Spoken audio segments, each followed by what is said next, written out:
Hello बच्चों, कैसे हैं आप सब। तो आज हम पढ़ेंगे अपनी क्लास 7 का चैप्टर नंबर 1 इंटीजर्स के कुछ डिविजिबिलिटी रूल्स।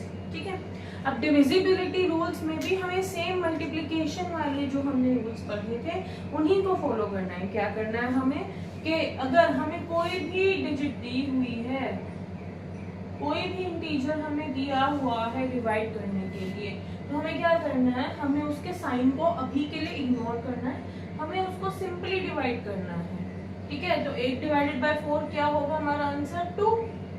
जब हमारा डिवीजन करने के बाद आंसर आ जाए उसके बाद हमें साइंस पर फोकस करना है, तो माइनस माइनस क्या हो जाएगा यहाँ पर प्लस। ठीक है, तो हमारा आंसर क्या आ जाएगा यहाँ प्लस।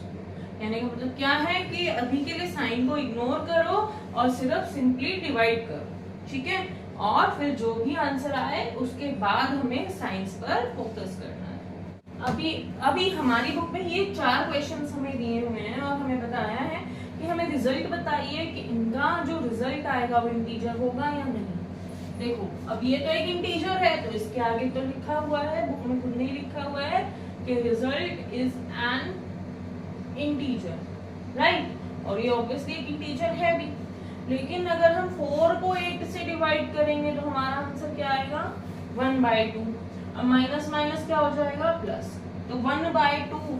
मैंने आपको फर्स्ट क्लास में जब इंटीजर्स का इंट्रोडक्शन दिया था तब आपको बताया था, अगर हमारा नंबर फ्रैक्शन में हो या डेसिमल में हो तो उसको हम इंटीजर नहीं मान सकते, तो it is not an integer. ठीक है, अब 8 माइनस 8 डिवाइडेड बाय 3, अभी साइन को इग्नोर करते हैं, 8 डिवाइडेड बाय 3 रिजल्ट क्या आएगा 8/3 माइनस प्लस माइनस। अब ये भी क्या है हमारा फ्रैक्शन में है, तो ये भी क्या होगा नॉट एन इंटीजर। ठीक है, अब नेक्स्ट देखते हैं 3 डिवाइडेड बाय -8, साइन को इग्नोर करते हैं, 3/8 आ जाएगा इसका आंसर। और अब प्लस माइनस माइनस, तो -3/8, लेकिन क्या है फिर से फ्रैक्शन में है, तो फिर से हमारा क्या होगा नॉट एन इंटीजर। ठीक है, तो इनमें सबसे सिर्फ एक इंटीजर था, वो था ये।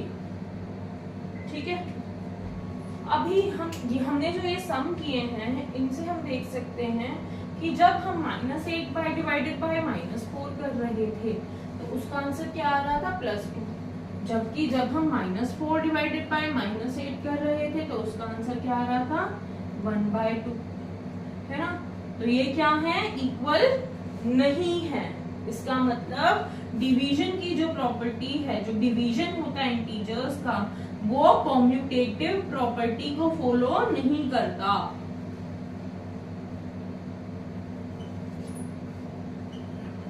तो हमारे डिवीजन में कोई भी कॉम्यूटेटिव प्रॉपर्टी नहीं लगती है।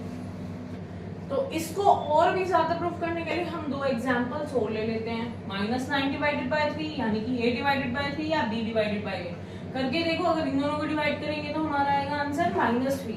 9/3 3 और माइनस प्लस माइनस। यहाँ पर अगर हम डिवाइड करेंगे तो आएगा 1/3 और प्लस माइनस माइनस, तो ये दोनों भी इक्वल नहीं है। ठीक है, अब इसको अगर हम डिवाइड करेंगे तो 30 डिवाइडेड बाय 6 5 और माइनस माइनस प्लस, इसको डिवाइड करेंगे तो क्या आएगा 1/5। ठीक है, और माइनस माइनस प्लस, तो ये भी दोनों क्या है इक्वल नहीं है। तो हेंस हम कह सकते हैं कि division does not follow the commutative property. अभी देखते हैं क्या इंटीजर्स का डिवीजन जो है वो एसोसिएटिव प्रॉपर्टी को फॉलो कर रहा है कि नहीं। एसोसिएटिव प्रॉपर्टी क्या थी a मल्टीप्लाइड बाय b, और अगर उन दोनों को हम फिर c से मल्टीप्लाई करेंगे या फिर पहले ab को मल्टीप्लाई करके फिर उसको c से मल्टीप्लाई करेंगे तो हमारा दोनों का आंसर सेम आएगा। तो क्या यहाँ सेम आएगा, पहले इन दोनों को हमें डिवाइड करना है यहाँ पर, तो 16 divided by 4 4 minus plus minus divided by -2, तो 4 divided by 2 2 minus minus plus. ठीक है, अब a को हम अभी रहने देते हैं, b और c को डिवाइड करेंगे, तो 4 डिवाइडेड बाय -2 क्या आएगा -2 और -16 को हम एज इट इज उतार लेंगे।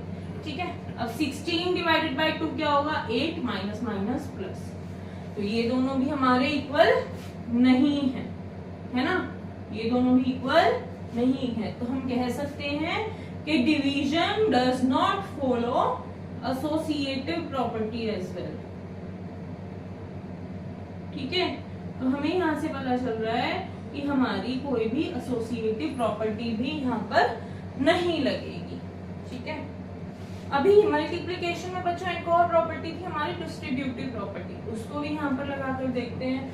क्या कहता था, a को अगर हम डिवाइड करें in the brackets b plus c, या फिर हम पहले in the bracket a divided by b को a डिवाइडेड बाय c से फिर ऐड कर लें तो दोनों इक्वल आएगा। करके देखते हैं। पहले ब्रैकेट ओपन 4 प्लस 2 6, यहाँ पर पहले ब्रैकेट ओपन करेंगे 4 आएगा, यहाँ पर ब्रैकेट ओपन करेंगे 8 आएगा। तो ये हमारा आया 8/3 और ये हमारा आया 12। इसका मतलब क्या है, ये दोनों भी इक्वल नहीं है। तो अब हम कह सकते हैं कि division does not follow distributive property.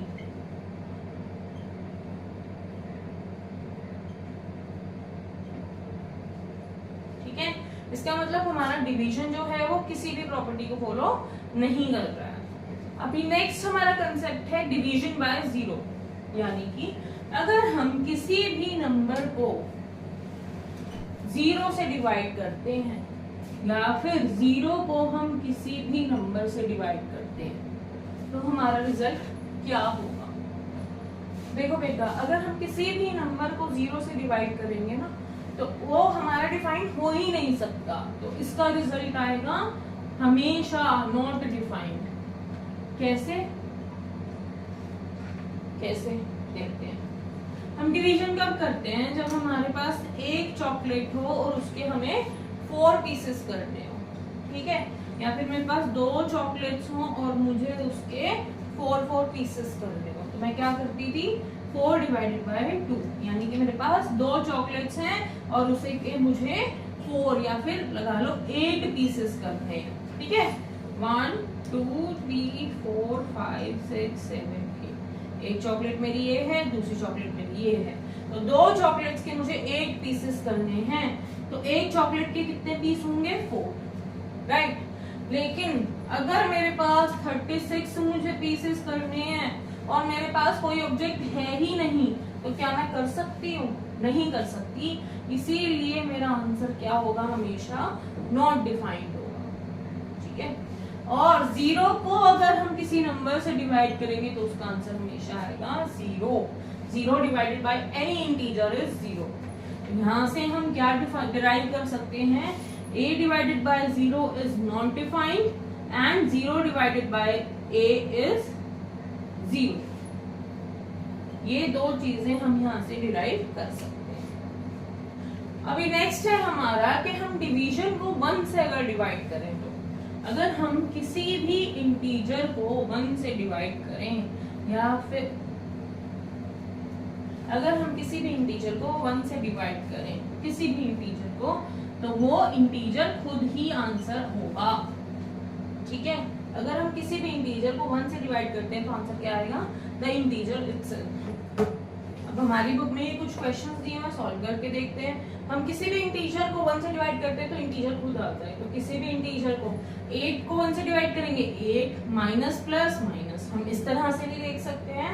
या फिर जो हमारा फॉर्मूला निकल के आया था कि हम किसी भी इंटीजर को 1 से डिवाइड करेंगे तो इंटीजर खुद आएगा, चाहे वो प्लस में हो इंटीजर या फिर माइनस में हो। ठीक है, इसी तरह से -25 को 1 से करेंगे तो -25, इसको करेंगे तो -11, इसको करेंगे तो फिर से इंटीजर इटसेल्फ, फिर से क्या आएगा -13, फिर से क्या आएगा -48। ठीक है, ये हमारे बुक के कुछ क्वेश्चंस हैं। अभी नेक्स्ट कहता है कि अगर हम किसी भी इंटीजर को -1 से डिवाइड करेंगे, किसी भी इंटीजर को अगर हम -1 से डिवाइड करेंगे तो इंटीजर क्या बन जाएगा -1।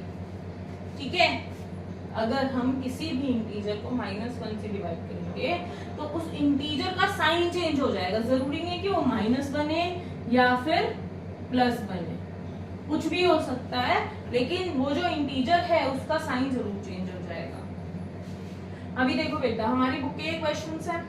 इंटीजर -1 -1 से डिवाइड हो रहा है, तो 8 डिवाइडेड बाय 1 8 और माइनस माइनस प्लस। अभी जब मैंने आपको ये समझाया था, इसका डिराइव बताया था, तो बताया था इंटीजर का साइन चेंज हो जाएगा, तो यहाँ भी -8 + 8 बन रहा है ना।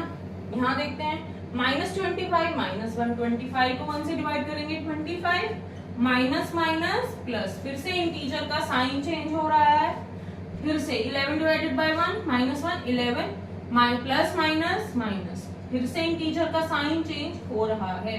37 divided by 1 37 minus minus plus, फिर से इंटीजर का साइन चेंज हो रहा है। 13 divided by -1 13 plus minus minus, integer का साइन चेंज हो रहा है। 48 divided by 1 48 minus minus plus, फिर से इंटीजर का साइन चेंज हो रहा है। आई होप आपको आज की वीडियो अच्छी लगी हो। अगर अच्छी लगी हो तो प्लीज लाइक कीजिए, शेयर कीजिए एंड सब्सक्राइब कीजिए। Thank you.